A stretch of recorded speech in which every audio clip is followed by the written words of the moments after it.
Oh, hello, welcome back to Video Wizards. Echo and bass, how are we going to do that? Okay, I have two videos here, audio clips. They're both of a fart noise, okay? Let me play you the first one very quickly. Okay, and the second one's the exact same. So, for both of them, we want to head into our effects tab, okay? Down here in the bottom left. First one, simple enough, bass. We'll drag that onto the first one. In your effect controls, you have the bass, and you literally just change it like that with that little slider, okay? Let's listen to how that sounds now. Okay, you've got that bass. Okay, so now let's add some echo. So, for echo, you want to add surround reverb. Let's drag that on as well. Surround reverb. Let's press edit.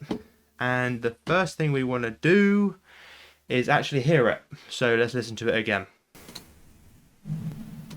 Okay, it doesn't sound great at the moment. You can't really hear the fart. It's not great. So let's up the gain a little bit. Hopefully we can hear it a little bit better. That is better, but it's not that traditional reverb fart noise that I'm sure you really want. So let's up this delay to 100 milliseconds as well. And let's change the room size as well to really small. Okay, there you go. That is bass and echo on that one. Let's compare it to the original. Okay, there you go. Thank you very much for watching. Have a great rest of your day.